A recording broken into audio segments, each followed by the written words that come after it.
Coretta Scott was a student at the New England Conservatory of Music in Boston. She had a beautiful singing voice and dreams of a musical career.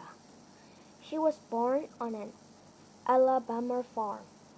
She had worked hard to get to the New England Conservatory.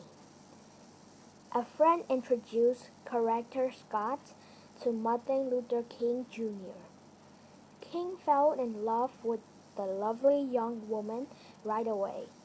It took Scott a little longer to feel the same about King. King told her that if they got married, she would have to forget about her musical career. He saw the role of a wife as housemaker and mother. It was hard for Scott to give up her dream, but she did. In June 1953, Coretta Scott married Martin Luther King Jr. The wedding was at her father's home in Marion, Alabama. King's father performed the ceremony. The newlyweds looked for a hotel for their wedding night, but no hotel in the area accepted black people. So they spent their wedding night at a friend's funeral parlor. Later, King loved to joke about this. The Kings returned to Boston while Martin finished his studies at Boston University. At the same time, Coretta completed her work at the conservatory. Then, King looked for a job as a minister. Now, Dr. Martin Luther King Jr. with a PhD. He was offered a job as a pastor. The job was at Dexter Avenue Baptist Church in Montgomery, Alabama. Coretta King did not want to move back to Alabama. She remembered the segregation as she grew up there. She liked the North better. She did not want to raise children in the segregated South, but she told her husband that if that was what he wanted, she would accept it. The Kings moved into a shabby parsonage at Dexter Avenue Baptist Church in April 1954. King worked hard at his first pastorate. He visited the sick, prepared sermons, and attended meetings. The people loved him. He loved to walk too. He felt he was really helping people. In November 1955, Yolanda Dennis was born. Her nickname was Yoki. Both Coretta and Martin were overjoyed to be parents of a healthy little girl. But momentous events were about to happen. These events would sweep the young minister into the spotlight. On December 1, 1955, a weary African-American seamstress named Rosa Parks was riding a Montgomery City bus home.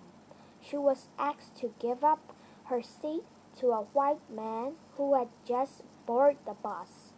Black people were accepted to immediately give up their seats if white people were standing. But Parks did something unexpected and very courageous. She refused to get up. For that, she was arrested and placed in jail.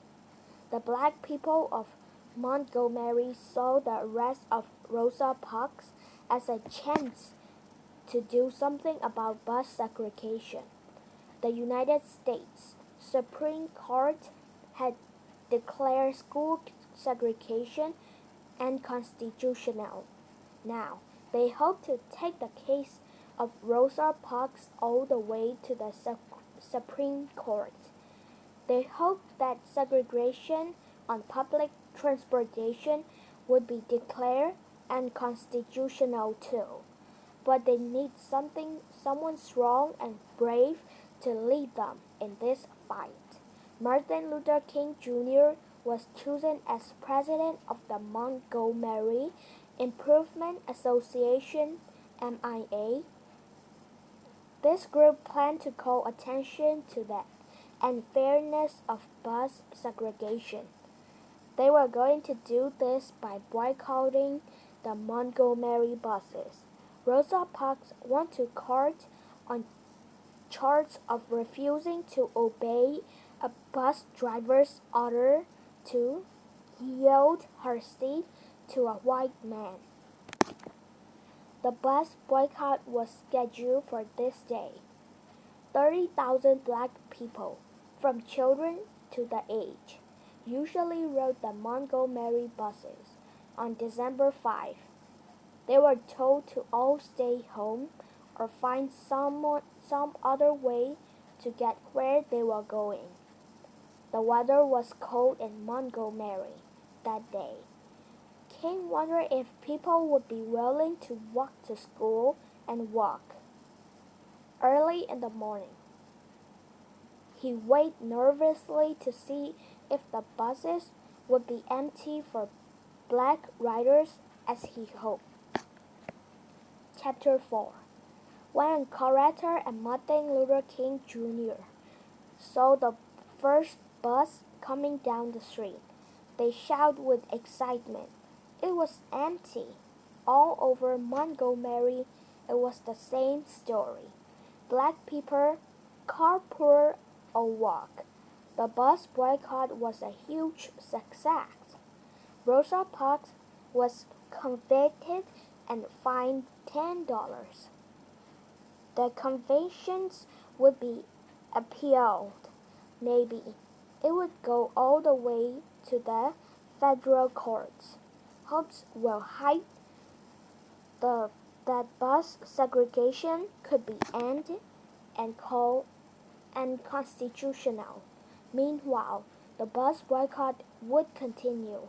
King and the other members of MIA made some demands as conditions to end the bus boycott.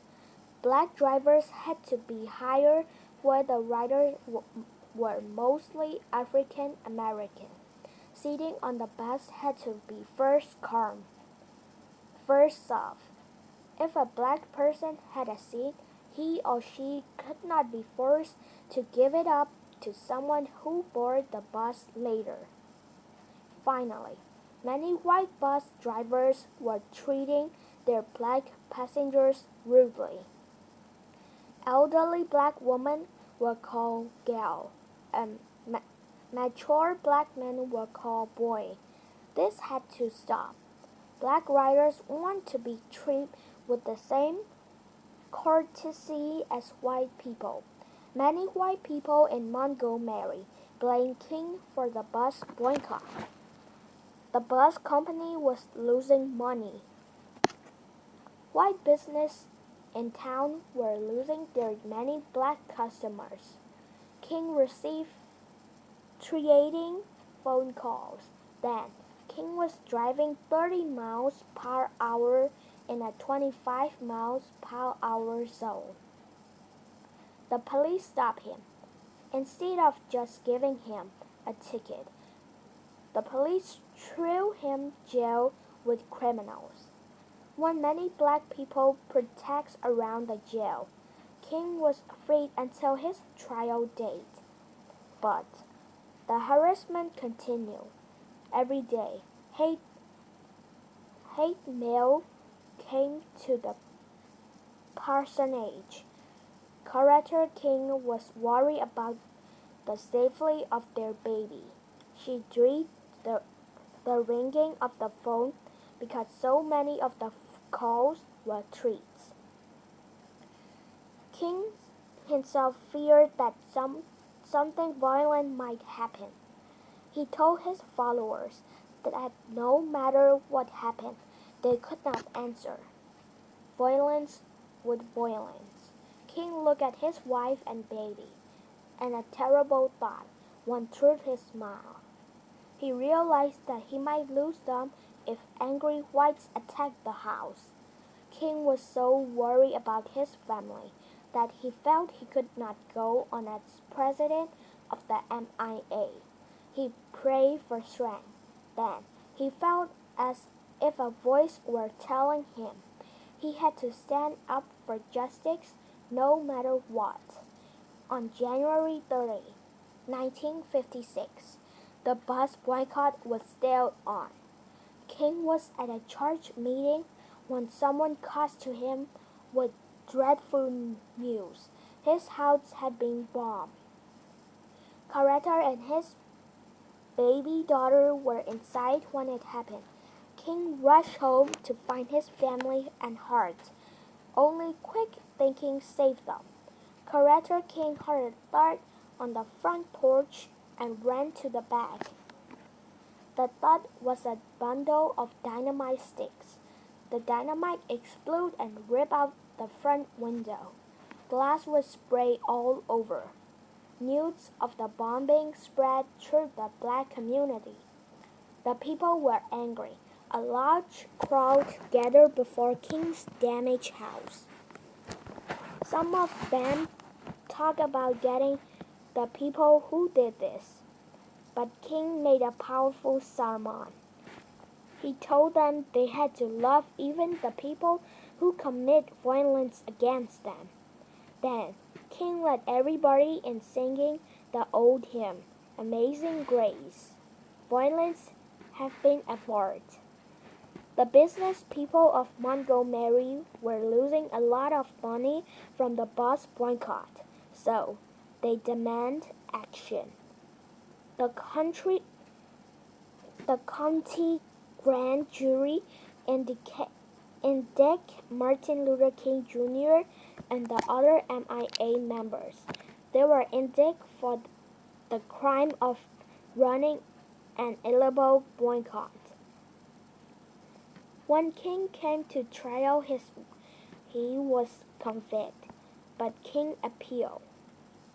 King's lawyers argued that the segregation of buses was illegal in the first place. On June 4, 1956, the federal court agreed. When the case went to the Supreme Court, bus segregation was outlawed. The MIA won a great victory.